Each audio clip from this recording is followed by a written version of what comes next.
4장, 에베소서 4장 25절 현절입니다.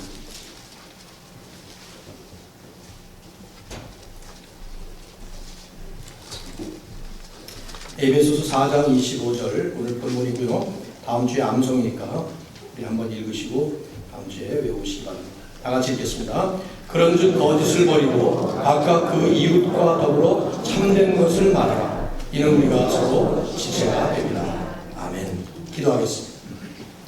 하나님 아버지 감사합니다. 오늘도 우리에게 가장 큰 축복이며 특권인 예배를 주신 것을 감사합니다. 또 예배 가운데 임하시는 우리 하나님께서 성삼위 하나님의 인지하심을 통해 저희들에게 복을 주시는 것을 분명히 믿습니다. 이 시간 말씀 앞에 겸손히 저희들이 머리를 숙입니다. 주께서 주신 귀한 말씀, 이 말씀을 전하는 부족한 저나 또 모든 성도들이 성령으로 하나가 되어 말씀을 통해서 들려주시는 주님의 음성을 듣게 해주시고 귀로 들을 뿐만 아니라 눈으로 말씀의 진리를 보게 하시며 무엇보다도 마음으로 반응할 수 있도록 우리의 마음들을 성령으로 빚어 주시옵소서. 이 말씀을 듣고 예배를 드리고 나가면서는 저희들의 삶이 더욱더 아름다운 모습으로 변화되는 놀라운 역사가 있게 하여 주시옵소서. 예수님의 이름으로 기도드립니다. 아멘. 오랜만에 우리 에베소서로 다시 돌아왔습니다. 한 달도 더 지난 것 같은데요. 한 6주 된 것 같습니다. 지난 본문인 에베소 4장 24절까지 우리는 그리스도인의 근본적인 변화가 뭐냐 한 데 대한 말씀을 나눴습니다. 너희는 유혹의 욕심을 따라 썩어져가는 구습을 따르는 옛사람을 벗어버리고 오직 너희의 심령이 새롭게 되어 하나님을 따라 의와 진리의 거룩함으로 지으심을 입은 새 사람을 입으라. 이 말씀을 우리에게 이제 바로 전 말씀에서 하셨는데 반복되는 표현이지만 이 말씀은 이제부터 변화해라 하는 말씀이 아닙니다.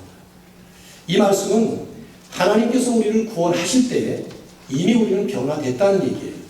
하나님께서 예수 그리스도의 십자가의 공로와 그리스도께서 죽으시고 부활하심으로 인해서 우리의 죽음을 대신하시고 우리에게 생명을 주신 그 놀라운 역사가 일어날 때 이미 우리는 옛사람을 벗고 새사람을 입는 이런 변화가 일어났다는 것이죠. 바울이 하는 말은 그러므로 이제부터 변화된 삶을 살아야 된다. 그런 말씀입니다. 저는 사실은 이 설교의 제목을 좀 더 길게 만들었었어요. 뭐냐면은 거짓된 습관을 버리고 진실을 말하는 습관을 갖추라. 이렇게 했었는데 너무 길기 때문에 제가 줄였어요. 사실은 그런 맥락이에요. 분명히 4장 23절 24절에서 썩어져가는 유혹에 따라서 썩어져가는 구습을 따르는 옛사람, 이 구습, 옛날 습관, old habit이 있다는 말이죠. 예수 믿기 전에 우리가 죄인이 있었을 때에 그 따랐던 구습, 옛날 습관을 벗어버리고 이제부터는 예수 믿고 구원받은 백성이 되었으니 새로운 습관을 들여라 그 말이에요. 단순히 삶이 한 번, 두 번 바뀌는 게 아니라 계속되는 삶으로 그렇게 변화된 삶을 살아야 된다 하는 말씀을 하는 거죠. 자, 여태까지도 그런 말씀을 계속 했지만 이 변화의 이슈는 현실의 삶을 돌아보면 참 심각합니다. 쉽지가 않아요. 정말 어려운 것이 변화라는 생각을 해보게 되는데 우선 변화하지 않는 삶이 있어요. 전혀 변화하지 않는다는 생각을 들게 만드는 그런 모습이 분명히 있다 이 말이죠. 1년 전이나 5년 전이나 10년이나 20년이 돼도 여전히 변화되지 않고 요지부터 똑같은 여러분, 저는 안 믿는 불신 세계를 얘기하는 거 아니에요. 크리스찬인데 여러분 부부생활하면서 가끔씩 제가 그런 상담을 받습니다만은 내 남편은 도대체 결혼한 지가 지금 몇십 년이 됐는데 하나도 안 변해요 이런 말을 해요. 그 부인이 과장할 수도 있겠지만 정말 그렇게 보이니까 그런 말을 또 하는 걸 거란 말이죠. 이 전혀 변화되지 않는 크리스찬이 되었다는데 사고방식이 안 바뀌어요. 가치관이 안 바뀌어요. 믿음의 질이 인격이 요지부동 제자리는 똑같다는 말이죠. 이해할 수 없는 일인데 현실의 상황에서 우리가 아주 많이 보는 일이라는 말이죠. 또 거꾸로 변화하는 사람도 있어요. 퇴보하는 것입니다. 변질되는 것이죠. 과거 한때는 하나님을 잘 섬기고 정말 신앙생활 잘하던 사람이 해가 갈수록 오히려 못해지는 거예요. 신앙 연조가 쌓이면 오히려 열정도 많아지고 은혜도 많고 그래야 되는데 해가 가면 갈수록 열정이 식어져요. 은혜가 떨어집니다. 헌신이 떨어집니다. 대표적으로 많이 보이는 그 전형적인 케이스가 처녀 총각 때 열심히 하던 사람이 결혼하고 난 다음에 오히려 퇴보하는 거예요. 저는 그런 모습을 너무 많이 봐요. 오늘 2부 예배 때 그래서 강조를 참 많이 했는데 처녀 총각 때 열심히 던 그 모습이 더 나아져야지 결혼하고 나면 더 퇴보되는 문제가 있는 거죠. 초신다 때는 오히려 신앙생활 잘하는 것 같았어요. 열심도 있고 흔히 하는 말로 첫사랑도 있고 첫 열정도 있고 은혜도 있는데 세월이 가면서 떨어집니다. 직분을 받으면서 오히려 성장을 하지 못하고 퇴보하는 경우를 종종 본다. 이것도 문제 아니에요? 전형적인 모습은 겉모습만 변화하는 모습입니다. 변화는 변하지만 겉모습만 변화하는. 초신자 때는 뭐 주일날도 그냥 놀러 다니라고 정신없던 사람이 주일이 되면서 예배 참석을 잘하셔요. 열심도 냅니다. 봉사도 열심히 합니다. 매사에 다른 사람 보기에 칭찬을 받기는 것 같지만 이게 겉모습만 변하는, 속사람은 그대로 있는, 인격이 바뀌기를 합니까? 내면의 성품이 바뀌기를 합니까? 그러니 다른 사람들이 볼 때는 변화된 것 같다고 그러는데 가까이 있는 사람들이 볼 때는, 가족들이나 자식들이 볼 때는 인정해 줄 수 없는. 그렇다면 하나님이 내면을 보시는 하나님을 보실 때는 어떻게냐 이 말이죠. 이것도 심각한 문제예요. 지금 성경이 말씀하고 있는 이 참된 변화, 이제 true change라고 하는 이 참된 변화는 근본적인 변화를 말합니다. 마음이 새로워지는 것을 말합니다. 속사람이 변화되는 것을 말해요. 우리의 본질적인 내면 세계의 변화가 일어나는 것을 말씀합니다. 그래서 교회 생활보다 앞서 가정생활에서, 가정생활보다 앞서서 개인생활에서, 아무도 보지 않을 때 나 혼자 있을 때 그 모습이 깊은 심령 안에서 겉모습이 아닌 속사람의 변화를 이루는, 사도 바울이 지금 말씀하는 것은 바로 그런 근본적 변화를 말씀하는 거죠. 저는 이 말씀을 준비하면서 이런 생각을 해보게 됐어요. 내가 만일 크리스찬이라고 하는데, 내가 생각할 때 내가 크리스찬이라고 그러는데 만일에 나에게 근본적 변화가 일어나지 않고 있다고 하면 그러면 어쩌면 나는 크리스찬이 아닐 수 있어요. 그건 아무도 모르죠. 부인도 모르고 남편도 모르고 다른 사람 다 모릅니다. 사람의 마음속, 에레미야서에 나오잖아요. 만물보다 더 심히 부패한 것이 사람의 마음이라고요. 우리말 속담에도 뭐 10길 물길은 알아도 뭐 그런 말도 있잖아요. 뭐 속담이니까 우리가 진리는 꼭 아니니까 믿을 건 없겠지만은 성경에도 나오는 말씀이 우리의 근본 아무도 못 봅니다. 그러나 내가 생각할 때 내 내면을 보시는 하나님 앞에서 내가 근본적인 변화가 없다면 어쩌면 근본적으로 거듭나지 않을 수 있다 이 말이죠. 교회 다니다 보니까 착각하는 것일 수 있어요.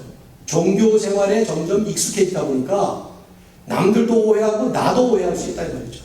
겉만 보고 남들이 판단을 해주면서 칭찬해 주니까 내가 거듭난 신자인 줄로 착각할 수 있다 이 말이에요. 직분도 사실 상관이 없죠. 그러나 만일에 근본적인 변화가 없는 그 이유가 근본적으로 거듭나지 않은 이유라고 할 것 같으면 이건 하나님 앞에서 심각한 문제입니다. 예수님은 이런 맥락을 담아서 한 말씀을 던지셨어요. 열매를 보아하리라 하는 말씀.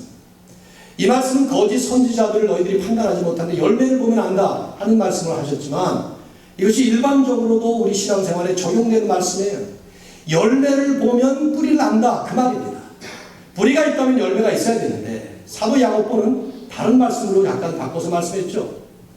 믿음이 있다고 하는데 만약에 행함이 없다면 그 믿음은 무슨 믿음이냐? 뭐라고 나와요? 죽은 믿음이다. 믿음 아니라는 얘기랑 똑같은 얘기. 행위 구원을 강조한 말씀 아니에요. 믿음이 만일에 정말 진정한 믿음이라면, 그것이 바른 믿음이라면, 거듭난 믿음이라면 반드시 씨를 뿌려서 건강한 씨가 열매를 맺듯이 열매가 있어야 된다 이 말이죠. 우리는 못 볼 건 못 봅니다. 그러나 행함을 통해서 열매를 보아서 알게 되는데, 다른 사람을 평가하는데 이것을 사용하는 것이 아니라 나 자신의 신앙을 하나님 앞에서 점검할 때 나에게 지금 어떤 변화가 있는가? 여러분이 예수 믿고 10년 되셨습니까? 예수 믿은 지 20년 되셨습니까?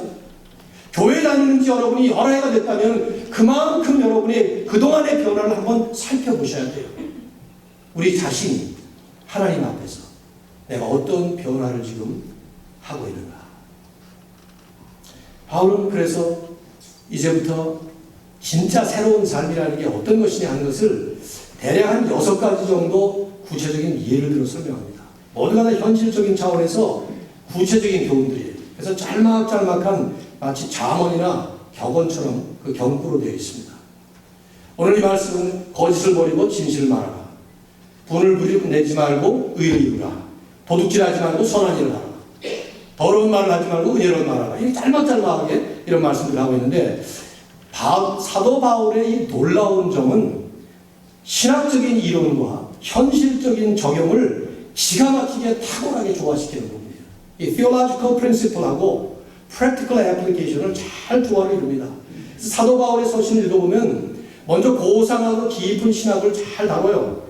그런 다음에 현실적인 구체적인 삶의 분야를 꼼꼼하게 적용합니다. 에베소서도 그래요. 우리가 24번을 말씀을 봤어요. 오늘 25번째니까 3장까지는 문장도 길어요. 내용도 쉽지가 않습니다. 상당히 신학적인 깊이가 아주 깊은 그런 말씀을 했습니다. 그러나 이제 4장으로 들어오면서 특별히 오늘 본문부터는 꼼꼼하게 적용을 시키는 거예요. 그동안이 그리스도인의 변화된 삶이 뭐냐 하는 것을 신학적으로 원리로 설명했다면 이제부터는 그 변화된 삶이 어떤 거냐 하는 것을 현실 생활 속에서 적용하는 단계로 말씀해요. 그래서 우리도 하나하나의 귀를 기울이면서 적용을 해야 합니다. 먼저 이제 이 전체를 한 2가지 특징을 좀 볼 필요가 있는데 존 스타트 목사님이 그런 분석을 했어요. 이 2가지를. 첫째는 이 모든 게 다 인간관계와 깊은 연관을 가진 교훈들이에요. 이 말씀 전체가. 그 이유는 우리 그리스도인들이 이루어야 될 진정한 성결함이라는 것은 우리가 생각하는 것처럼 하나님과의 관계에서만 체험하는 어떤 신비주의적인 경험만은 아니라는 것이죠. 우리는 그게 거룩이라고 생각하는데 오히려 말씀을 보면 진정한 거룩함은 현실 세계의 세상 사이 속에서 나타나는 것입니다. 실제로 부딪히는 인간과 인간의 관계 속에서 이루어지는 과제라 이 말이죠. 우리 교회 공동체를 포함해서 말이에요. 또 하나, 2번째는 이 말씀들을 보면 각각의 예들이 하나같이 다 부정적인 금지 명령 하지 말라 하는 말씀하고 긍정적인 권고 명령 하라 하는 말씀으로 조화를 이룹니다. 거짓말하지 말고 참된 말을 하라. 분을 내지 말고 의를 이루라. 도둑질하지 말고 선한 일을 하라. 뭐 이런 말씀들이 하지 말고 하라, 하지 말고 하라 이렇게. 낡은 옷을 벗어버리고 새 옷을 입어야 되는 것처럼 그런 말씀하는 거죠. 이게 너무 맞는 말씀 아니에요? 여러분 생각해 보세요. 하지 말라 해서 멈춰버리면 이루어지는 게 아무것도 없어요. 생각해 보십시오. 거짓말하지 말라. 이따 보고 있으면 돼요 그냥. 그런다고 되는 게 아니라 이 말이죠. 하지 말라 해서 멈추면 율법주의에 빠집니다. 그래서 바울은 하나 더 나가는 거예요. 잘못했구나 해서 멈추지 말고 더 나아가서 새로운 삶으로 변화되는 게 진정한 회개이고 또 죄 안 짓는 것이 끝이 아니라 의로운 삶을 사는 것이 이게 진정한 성도의 삶이라는 거예요. 교회도 마찬가지예요. 문제 없는 교회에서 끝나버리면 아무것도 이루는 게 없어요. 진정한 사명을 이루어가는 그런 교회로 발돋움을 해야 되는 것이죠. 그런 말씀을 하나하나 이제 25절부터 합니다. 그 첫 번째 교훈이 오늘 우리가 읽은 25절이에요. 자, 다시 한번 여러분 읽어보시고 다음 주에 이 말씀을 한번 우리 같이 외우도록 하겠습니다. 25절. 여러분 읽으세요. 시작.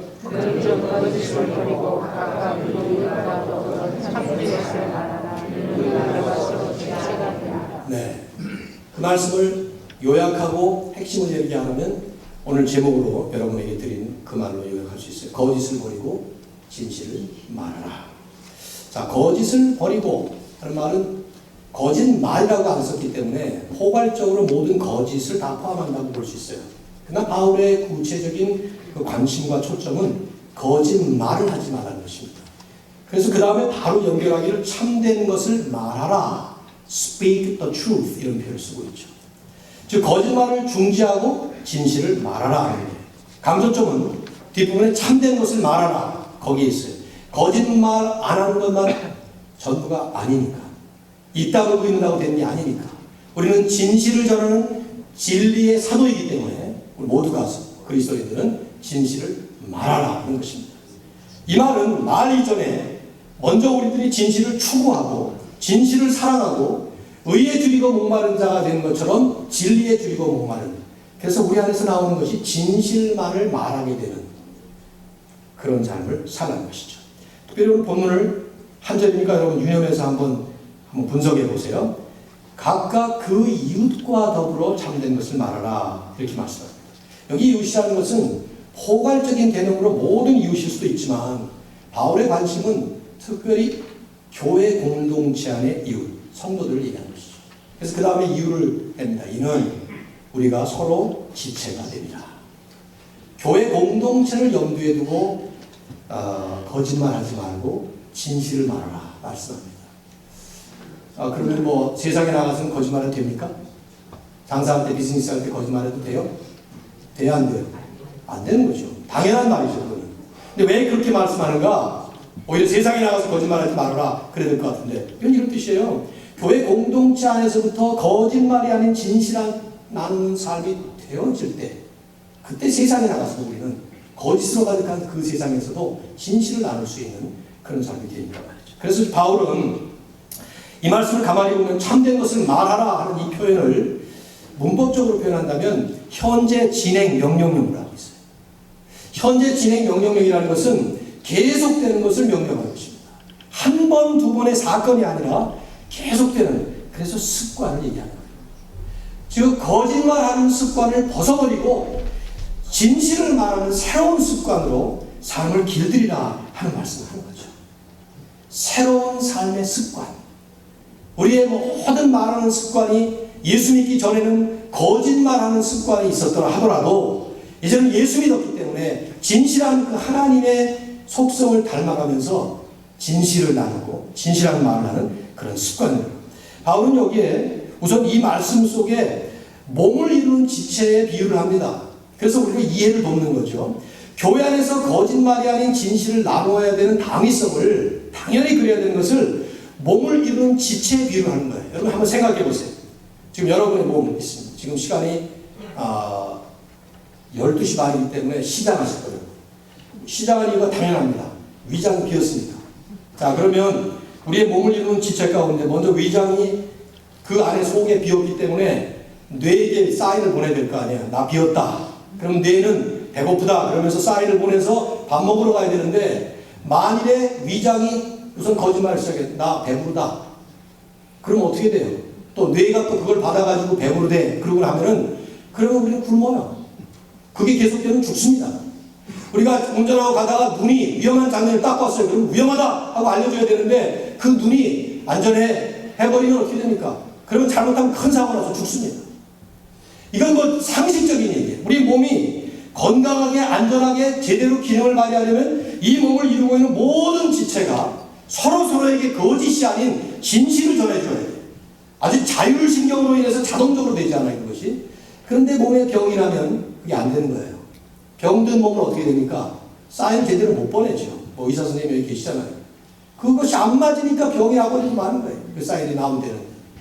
이것이 이제 교회 공동체 말씀으로 본다면 교회 공동체 안에 지체를 이루고 있는 모든 성도들이 개인적으로도 진실해야 되지만 서로서로에게 우리는 서로 지체가 됩니다. 그래서 서로 지체에게 진실된 말을 나누고 진실을 나눠줘야만이 공동체가 그 교회인가. 존 맥케이라고 하는 신학자는 그래서 이런 아주 심각한 표현을 썼어요. 거짓은 그리스도의 몸인 교회의 가장 치명적인 부위에 칼을 꽂는 행위다. A lie is a step into the very vitals of the body of Christ. 그리스도의 몸을 이루고 있는 그 교회의 치명적인 그 급소에다가 칼을 꽂는 행위와 같은 것이 거짓사이다. 그러므로 거짓을 버리고 진실을 말하라. 사실은 사도 바울은 이 말씀 25절 말씀을 말씀하기 전에 24절에서 그 본문 바로 위에 보시면은 훨씬 더 근본적인 당위성을 얘기를 했어요. 그것이 더 근본이에요. 그게 뭡니까? 하나님을 따라 의와 진리의 거룩함으로 지으심을 받은 새 사람을 입으라. 교회가 뭐냐 질문한다면 바로 그 24절 가지고 설명할 수 있어요. 교회는 하나님을 따라 의와 진리의 거룩함으로 지으심을 받은 새 사람들의 집단이에요. 그렇다면 그 하나님을 따라간다는 것은 하나님의 성품인 의와 진리, righteousness and truth, 거짓이 없는, 불의가 없는, 사악함이 없는 의로움과 그 진리로 가득 찬 그런 하나님의 거룩함으로 지으심을 받은 새 사람들. 이게 우리 한 사람 한 사람, 우리 모두를 향한 부르심이고 우리의 정체성이란 말이에요. 그 사람들이 모인 곳이 교회니, 그러니 너무 당연하게 교회는 이 하나님의 성품인 진실을 따라야지 거짓을 따를 수 없다는 것이죠. 아멘. 골로새 3장 9절에서 바울은 이 병행서신이라고 볼 수 있는 에베소와 거의 비슷한 말씀을 많이 하고 있는데, 에베소 3장 9절에서 그래서 이런 말씀을 했어요. 너희가 서로 거짓말하지 말라. 옛사람과 그 행위를 버리고 새 사람을 입었으니 이는 자기를 창조하신 자의 형상을 줬기 때문이다. 우리를 새롭게 창조하신, 새 창조로 우리를 만들어주신 그 하나님의 형상을 따라 창조하셨기 때문에 거짓말을 하지 말라. 그것과 하나님의 형상이 직결된다는 말씀하신 것이죠. 저는 바울이 구체적인 이 지침을 이제 하나씩 25절에서 얘기하면서 바로 이 거짓이 아닌 진실을 첫 번째 실천적 교훈으로 주신 이유는 이 공동체의 기본이기 때문이고요. 또 한 가지 이유가 있다고 보는데요. 그것은 현실적으로 이것이 문제이기도 하고 이것이 중요하기 때문이라고 저는 생각합니다. 실제로 저도 목회 경험을 통해서 보면 오늘 우리 하나님의 사람들의 모임이라고 하는, 교회가 다 알다시피 성자들의 모임입니다. 우리 모두가 하나님이 거룩한 세인트, 성도로 불러주셨기 때문에 성자들의 모임이에요. 그러나 현실 생활 속에서는 죄인들의 모임이기도 합니다. 아직 완성되지 못했기 때문에. 이런 현실 때문에 보면 하나님의 사람들의 모임인 교회 안에 가장 심각한 문제가 거짓의 문제입니다. 또 교회, 지상교회의 가장 우선적인 과제가, 회복의 과제가 진실의 과제예요. 한국 교회가 특히 문제가 심각하다고 생각해요. 어떻게 하다 보니까 미국에서 12년, 한국에 나가서 14년, 다시 미국에 돌아온 지 11년. 그러면서 이제 한국과 미국에서 목회를 이제 하게 돼서 자연스럽게 미국과 한국을 대조하게 되는데, 여러분이 사시는 이 미국의 문화를 한번 가만히 보십시오. 얼마나 전문가들이 이걸 정확하게 분석을 할 수 있을지 모르겠습니다만은, 우리가 상식적으로 생각할 수 있는 것이 미국이라는 이 나라는 정직과 진실이 기본 문화로 자리 잡은 나라예요. 신용사회예요. 어떤 학생을 대학을 보낼 때 추천장 하나가 대단히 큰 역할을 합니다. 아니, 그 학교가 나를 뭘 안다고 내가 쓴 추천장을, 그걸 믿는 거죠. 예, 믿는 사회예요. 대통령 두 분에게 일어났던 일, 미국 대통령. 닉슨 대통령 같은 경우에 워터게이트 사건 때문에 결국은 문제가 되지 않았습니까? 72년, 73년도 그때 그 사람이 잘못한 게 뭡니까? 별거 없는 것 같아요. 타락한 나라들, 권력자들이 하는 것들을 보면은 비교할 수 없습니다. 근데 그분이 난 몰랐다. 워터게이트 도청, 나 몰랐다. 그 한마디, 거짓말. 그것이 큰 문제가 돼서 결국 대통령까지 떨어져 버리는 얘기랍니다. 클린턴 대통령 때 어떤 일이 일어났습니까? 백악관 사무실 집무실 안에서 입에 담을 수 없는 그 성추행을 했는데, 저 한국에 있을 때 그 얘기 들으면서 아니 도대체 저런 사람이 대통령이야 이러고 모든 한국 국민들은 그 성추행. 근데 정작 미국 사람들이 핵 진행해 나가는 걸 보니까 어떤 사람들은 그거 그럴 수도 있지 이러면서, 정말 중요하게 보는 것은 위증, 거짓말. 그걸 보면서 미국은 벤저민 프랭클린이 말했다지만 honesty is the best policy. 이게 정말 문화의 기본이구나 하는 생각을 갖게 됐어요. 여러분은 어떠세요? 살아보시니까. 근데 이게 어디서 왔는가? 저는 오랜 기독교 전통에 있다고 생각해요. 분명히 성경적으로 성경이 가장 중요하게 보는 것은 진실이, 정직이. 그런 위에 쏟아보니까 그렇게 되는데, 나는 한국을 다 이렇게 한 몫으로 매도하듯이 폄하하고 싶지 않아요. 그건 잘못이니까. 그런데 벗어날 수 없는 것처럼 오랜 유교 문화의 전통에 있어서 그런지 정직이나 진실보다는 다른 것이 더 우선인 것 같은 인상을 너무 많이 주는 거예요. 왜 그렇게 한국에 선의 문제가 많은가? 기독교인이라는 게 도대체 왜 이렇게 거짓말하는가 보니까, 충성과 그 충성을 우리는 뭘로 많이 바꾸는가? 의리. 이 관계 중심의 이 충성과 의리, 이게 정직과 진실보다 더 중요하게 여겨지는 그런 사회라는 생각을 해봅니다. 서로 친구 사이에는 잘잘못 가고 안 따지는 거예요. 그래서 유행한 말이 있어요. 친구 아이가 경상도 사투리로. 그럼 끝이에요. 더 이상 친구 사이에 뭐 이런 걸 가지고 따지나 그런 말인데 이건 저는 심각하다고 생각해요. 여러분 생각해 보십시오. 진실과 정직을 바탕으로 하지 않는 충성, 의리, 그게 가장 극명하게 잘 이루어지는 단체가 어디입니까? 조폭단체입니다. 조직폭력배 단체를 보면 충성, 목숨 걸고 충성하죠. 의리, 그 의리 때문에 죽고 삽니다. 그러나 그 안에는 진실이 없습니다. 정직하지 않습니다. 이 깡패 문화가 한국 문화의 곳곳에 대해 있는 것을 보면서 정치판에도 그래요. 사회 각계각층, 심지어 교회 안에도 있는 것을 수없이 많이 봐요. 옳지 않은, 너무 대꾸하지 마세요. 그냥 듣기만 하시면 좋을 것 같아요.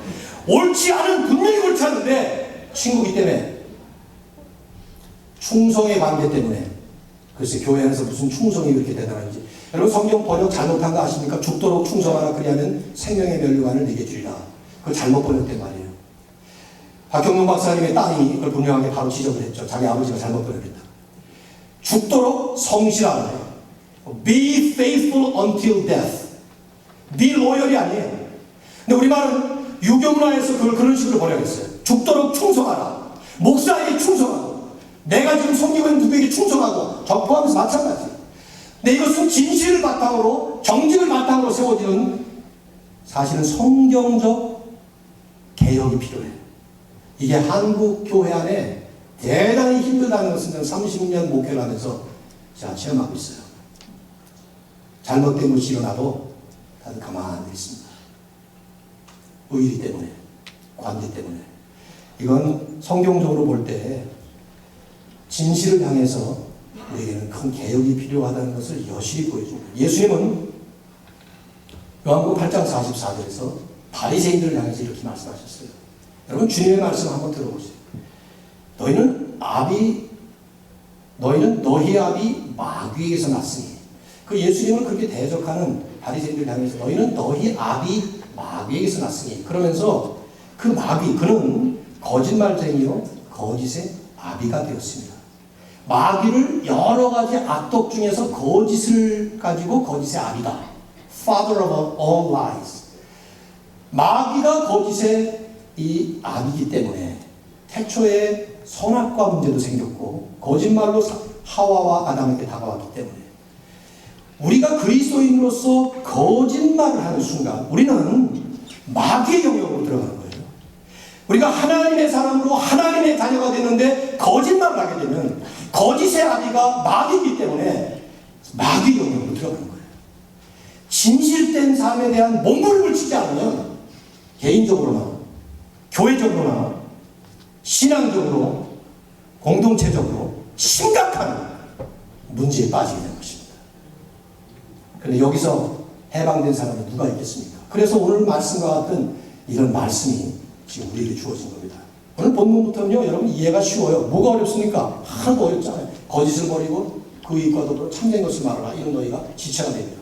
뒤에 있는 말 빼면요, 이 제목 그대로예요. 거짓을 버리고 진실을 말하라. 이게 뭐가 어렵습니까? 바울은 실천 적용을 위해서 짤막짤막하게 이런 적용을 했어요. 저도 한꺼번에 이 말씀을 다 전하려다가 이게 아깝더라고요. 이제부터 우리가 실천해서 적용을 해야 되는데, 더구나 설교 시간 자체는, 이 설교 시간은 뜬구름 잡듯이 그럴듯한 이상론을 설파하는 시간이 아닙니다. 절대불변의 하나님의 말씀의 진리를 성령의 역사와 성령의 감동과 성령의 도움을 받아서 내 삶에 구체적으로 현실적으로 개인적으로 적용하는 시간이에요. 그렇기 때문에 설교 시간에 적용 못하면 그 다음에 못합니다. 기회 놓칩니다. 예배 끝나고 설교 끝난 다음에 나가서 다시 말씀을 리뷰하고 이런 거 쉬운 일이 아니에요. 여러분 해보시나요? 어려운 일이에요. 한다고 하도 하나님이 강력하게 임재하시고 역사하시는 예배 속에 그때 이루어지는 성령의 역사를 통해서 하나님의 말씀을 내게 적용해야 돼요. 여러분이 적용해보세요. 거짓을 버리고 진실을 말하는, 더 구체적으로 거짓말하는 습관을 버리고 진실을 말하는 습관을 우리들이 계속 길들여야 되는데 어떻게 해야 이것이 되겠는가? 쉬운 일이 아니에요. 그래서 저는 이 말씀을 몇 주 동안 묵상을 하면서 7가지 습관 버리기, 옛 습관, 그리고 7가지 새 습관 들이기, 이것을 하지만 않는 것 같습니다. 교회 공동체는 엄청난 피해를 받는 거예요. 이 거짓 때문에. 다섯 번째, 정말 중요한 단계로 들어갑니다. 다섯 번째, 말 실수 후에는 반드시 회개하고 사과하는 습관을 들여야 합니다. 말 실수 후에 누구에게 회개합니까? 하나님께 회개합니다. 누구에게 사과합니까? 그 데미지를 받은 사람에게 사과하는 것입니다. 이런 습관을 교회가 키워야 합니다. 여러분 정직하게 한번 판단해 보십시오. 우린 누구나가 다 완벽하지 못해서 실수합니다. 특별히 말에 실수합니다. 이것도 제 말이 아니라 성경의 말씀이에요. 야고보 3장 2절에서 야고보 사도는 이런 말씀을 했어요. 말에 실수가 없으면 곧 온전한 사람이라. 온전한 사람, perfect man 이런 표현을 썼어요. 말에 실수가 없는 사람이 완전하다 그러는데 어느 누가 완전합니까? 그러니 이 말씀을 뒤집는다면 우리 누구나 다 말 실수한다는 얘기죠. 저는 알고 다 그래요. 저는 말에 전문가로 살기 때문에 특별히 말에 민감한데 저도 실수해요. 다 마찬가지입니다. 중요한 것은 실수한 후에 그 다음에 반드시 하나님께 회개해야 돼요. 실수를 깨닫고 그리고 그 실수 때문에 일어난 데미지가 있다면 당사자에게 사과를 해야 돼요. 이게 얼마나 중요한지 모릅니다. 누구나 실수하지만 실수한 다음에 하나님께는 진실로 회개하고 당사자에게는 반드시 찾아가서 진실된 마음으로 사과해야 돼요. 거짓된 유언비어와 온갖 중상거력을 다 퍼뜨려놓고 나서 나중에 그것이 사실로 밝혀진 대로 가고 아닌데도 밝혀진 대로 아니면 말고 이게 무슨 자세냐.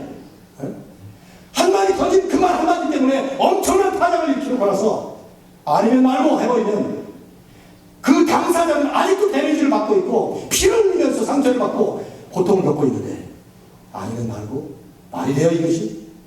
하나님 앞에 철저히 회개하고 당사자에게 가서 내가 몰라서 그랬습니다. 잘못 소문 들었습니다. 오해해서 그랬습니다. 퍼뜨린 내 입이 죄입니다. 용서하십시오. 해야 되는 것입니다. 그러면 그 받는 사람은 정말 말끔히 씻어주듯이 용서를 해야 합니다.